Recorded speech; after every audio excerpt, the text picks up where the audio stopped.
Ils vous ont abandonné, pas discrètement, pas subtilement, mais avec une telle finalité qu'il n'y avait pas de place pour le malentendu.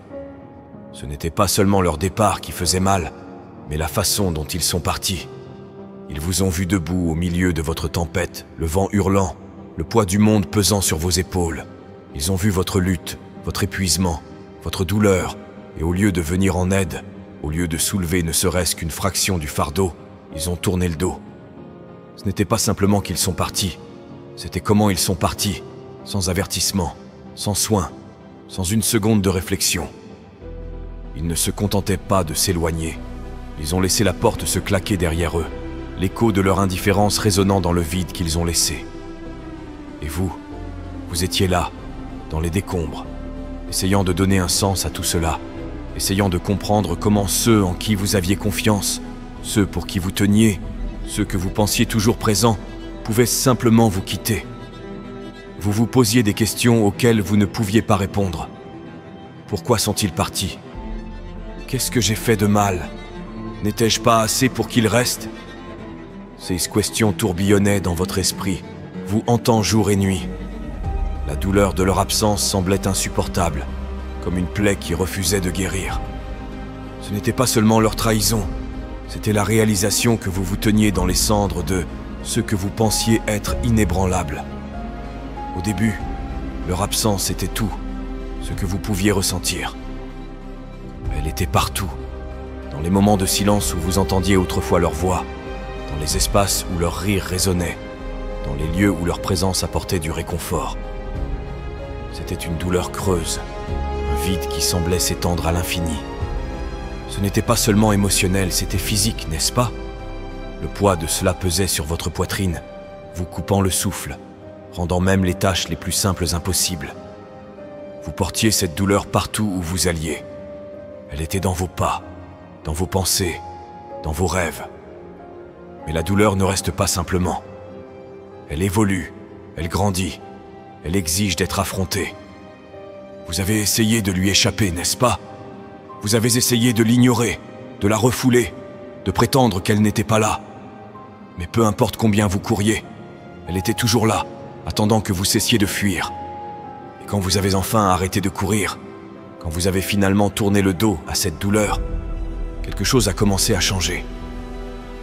Parce que la douleur n'est pas seulement une souffrance, c'est un enseignant. Et dans les profondeurs de votre douleur, vous avez commencé à apprendre. Les leçons ne sont pas venues d'un coup, elles sont arrivées lentement, doucement, comme des murmures dans l'obscurité. Au début, vous ne pouviez pas les entendre à cause du bruit de vos doutes et de vos peurs, mais elles étaient là, attendant que vous les écoutiez. Et quand vous l'avez fait, vous avez réalisé quelque chose de profond. Même dans vos moments les plus sombres, vous n'étiez jamais vraiment seul. Parce que pendant qu'il vous avait abandonné, pendant qu'il tournait le dos, Dieu n'était jamais parti. Il était là, dans le silence, dans l'ombre, dans les espaces qu'ils avaient vacants. Il était là, vous soutenant lorsque vous n'aviez pas la force de vous lever, vous guidant quand vous ne pouviez pas voir le chemin à suivre, vous réconfortant lorsque la douleur semblait insupportable. Il n'avait pas seulement observé votre souffrance, il avait travaillé, œuvrant dans l'ombre, dans les lieux que vous ne pouviez pas comprendre. Il transformait votre douleur en but, vos épreuves en transformation, votre chagrin en guérison. Et lentement, à mesure que vous commenciez à vous appuyer sur sa présence, vous le sentiez, l'étincelle.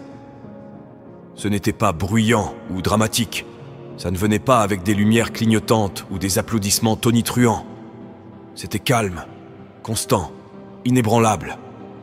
C'était l'étincelle de la foi, la certitude que vous n'étiez jamais vraiment seul, que votre douleur n'était pas vaine, que votre histoire n'était pas terminée.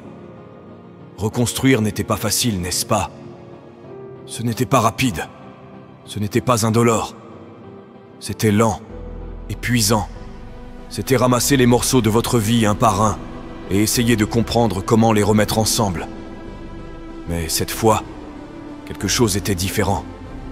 Cette fois, vous ne reconstruisiez pas seul. Dieu était là, guidant vos mains, vous montrant ce qu'il fallait garder et ce qu'il fallait laisser aller. Ils vous enseignaient, pas à pas, comment créer quelque chose de nouveau, quelque chose de plus fort, quelque chose de meilleur. Et ce que vous avez construit n'était pas seulement un reflet de qui vous étiez auparavant, c'était un reflet de qui vous deveniez. Quelqu'un qui avait traversé le feu et en était sorti plus fort. Quelqu'un qui avait affronté la tempête et trouvé son équilibre. Quelqu'un qui avait été abandonné mais avait refusé d'être vaincu. Ils sont partis en pensant qu'ils écrivaient votre fin, mais ils ne faisaient que préparer le terrain pour votre nouveau début. Cela a pris du temps, n'est-ce pas? Plus de temps que vous ne l'auriez jamais pensé. Il y avait des jours où il semblait que le progrès était impossible, où chaque pas en avant semblait une bataille, où le poids de la douleur menaçait de vous tirer en arrière. Mais vous avez continué, lentement, régulièrement. Vous avez avancé. Et maintenant, vous vous êtes relevé. La version de vous qui se tient ici aujourd'hui n'est pas la même que celle qu'ils ont laissée derrière. Cette version de vous est plus forte, plus sage, plus résiliente. Cette version de vous porte les cicatrices du passé, non pas comme un signe de défaite, mais comme un témoignage de votre survie. Et ils le voient, n'est-ce pas? Ils voient le feu dans vos yeux, la détermination dans votre âme, la lumière en vous qui refuse d'être éteinte. Et ils sont terrifiés. Parce que des gens comme eux, ils ne craignent pas votre faiblesse, ils craignent votre force. Ils craignent la liberté que vous avez trouvée sans eux, la façon dont vous avez appris à vous tenir seul, à prospérer seul, à vivre selon vos propres termes. Ils craignent le fait que leur absence ne vous ait pas détruit, mais vous a libéré. Et maintenant, ils sont laissés avec la réalisation qu'ils n'ont pas seulement perdu vous, mais la version de vous qui leur donnait tout. Ils pensaient fermer une porte, mais Dieu en ouvrait une autre. Une porte vers une vie dont ils ne pourraient jamais faire partie. Une porte vers des bénédictions qu'ils ne pourraient jamais comprendre. Une porte vers un avenir si brillant qu'il rend leur trahison insignifiante par rapport à cela. Parce que Dieu ne gaspille pas la douleur. Il a utilisé leur abandon pour vous dépouiller de tout ce qui n'était pas destiné à vous. Il a utilisé leur absence pour vous enseigner des leçons que vous ne pouviez apprendre autrement. Il a utilisé leur trahison pour vous rapprocher de lui, pour vous montrer que sa force est plus grande que toute faiblesse humaine. Et maintenant, alors que son plan se déploie, vous le voyez, n'est-ce pas? Vous voyez pourquoi ils ont dû partir. Vous voyez pourquoi ils ne pouvaient pas rester. Vous voyez pourquoi leur absence était nécessaire à votre croissance. Ils vous ont abandonné pour vous faire mourir. Mais Dieu ne vous a jamais quitté. Il pensait que votre histoire était terminée. Mais Dieu ne faisait que commencer. Il pensait que votre faiblesse vous détruirait. Mais Dieu l'a transformée en votre plus grande force. Et maintenant, vous vous tenez plus grand, plus brillant, plus inébranlable que jamais. Et eux, ils sont laissés avec rien. Rien que le poids de leurs propres actions. Rien que le regret de ceux qu'ils ont perdus. Rien que la réalisation qu'ils se sont éloignés de quelque chose qu'ils ne retrouveront jamais. Parce que des gens comme eux, ils viennent et s'en vont. Mais des gens comme vous, vous vous élevez. Ils vous ont laissé mourir, mais vous avez transformé leur absence en votre renaissance. Et vous, vous avez déjà gagné.